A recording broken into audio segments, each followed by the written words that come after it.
Elon Musk batal beli Twitter. Apakah ini prank? Halo semuanya, nama saya Michael. Selamat datang di channel saya, Sikutu Buku. Kali ini saya akan bahas babak baru Elon dan Twitter. Di bulan April lalu, Elon Musk setuju untuk membeli Twitter seharga 616 triliun rupiah. Sekarang, dia memutuskan kalau penawaran itu batal. Tentunya hal ini membuat Twitter tidak senang dan akan mengusut masalah ini ke meja hijau. Apa yang terjadi?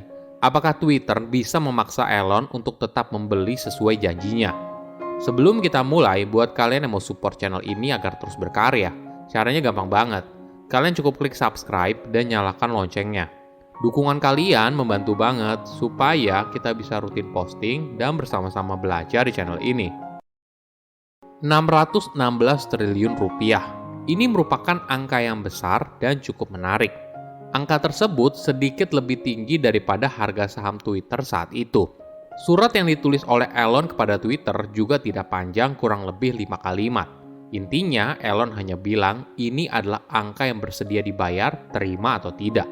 Saat itu Twitter juga tidak berniat untuk dijual. Mereka juga tidak mencari pembeli atau mencari seseorang untuk mengambil alih perusahaan. Selain berbicara secara terbuka kalau Elon berniat untuk membeli Twitter, dia lalu naik ke atas panggung dan berbicara di konferensi bergengsi bernama TED dan menjelaskan secara lebih detail soal rencana dia terkait Twitter. Misalnya Elon berbicara soal kebebasan berpendapat di Twitter. Saat ini, Twitter terlalu banyak melakukan moderasi konten, misalnya menghapus konten atau melarang seseorang untuk berada di Twitter.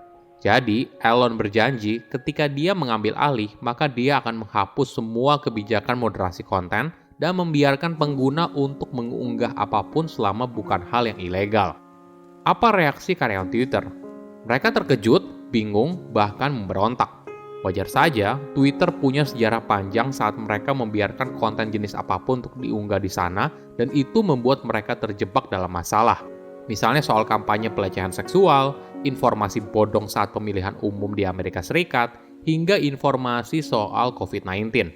Twitter telah berusaha keras untuk membuat platformnya menjadi lebih baik. Jadi ketika Elon bicara kalau dia akan menarik semua kebijakan konten yang sudah ada, tentunya hal ini memantik amarah tim internal yang sudah bekerja keras selama ini. Namun, tentunya Dewan Direksi punya pandangan yang berbeda. Elon menawar dengan harga yang lebih tinggi, tentu saja hal ini jadi pertimbangan.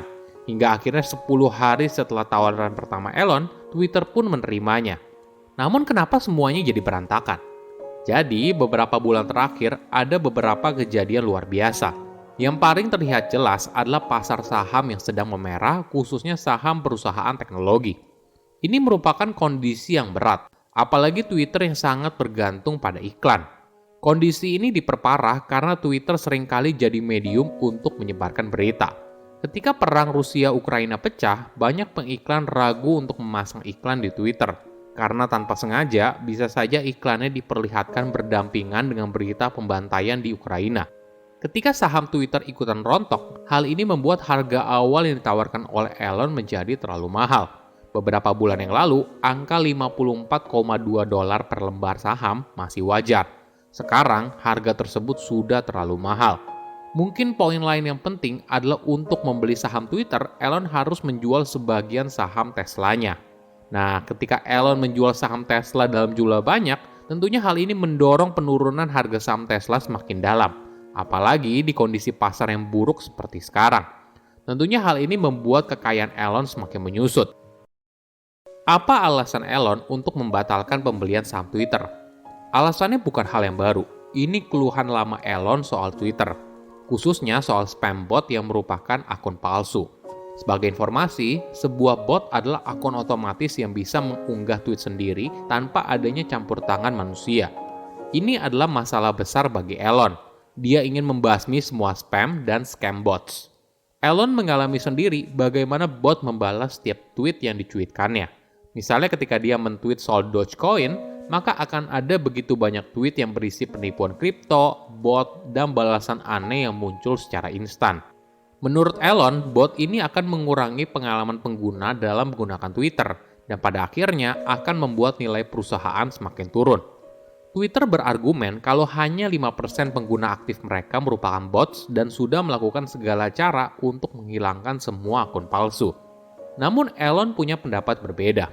Dia berargumen kalau jumlah bot Twitter jauh lebih banyak daripada angka yang diakui oleh Twitter. Tentunya apabila apa yang dikatakan oleh Elon benar, maka hal ini akan jadi masalah serius bagi Twitter. Maklum saja, pendapatan Twitter berasal dari menjual iklan kepada pengguna. Nah, ketika iklan tersebut ternyata tidak dilihat oleh manusia tapi oleh robot, tentunya hal ini mengurangi efektivitas pemasangan iklan di platform tersebut. Intinya, bot itu berarti dua hal. Pertama, bot itu mengganggu Elon sebagai pengguna. Di sisi lain, bot itu membuat nilai Twitter semakin turun karena bisnisnya bergantung pada iklan. Pengacara Elon lalu mulai mengirimkan surat kepada Twitter untuk meminta informasi soal bagaimana mereka menghitung bot dan akhirnya bisa menjawab pada angka 5%. Twitter pun setuju dan mulai mengirimkan informasi yang dibutuhkan. Komunikasi ini lalu berjalan bolak-balik. Ketika Twitter mengirimkan informasi, pengacara Elon merasa masih kurang dan meminta data tambahan. Begitu seterusnya, hingga akhirnya pengacara Elon mengirimkan surat kepada Twitter yang intinya ingin membatalkan kesepakatan ini dan menggunakan bot sebagai justifikasinya. Tentunya keputusan ini membuat marah petinggi Twitter. Bayangkan saja, Elon begitu saja memutuskan untuk membatalkan sebuah perjanjian jual beli yang mengikat. Twitter lalu menyeret Elon ke meja hijau untuk menyelesaikan kasus ini.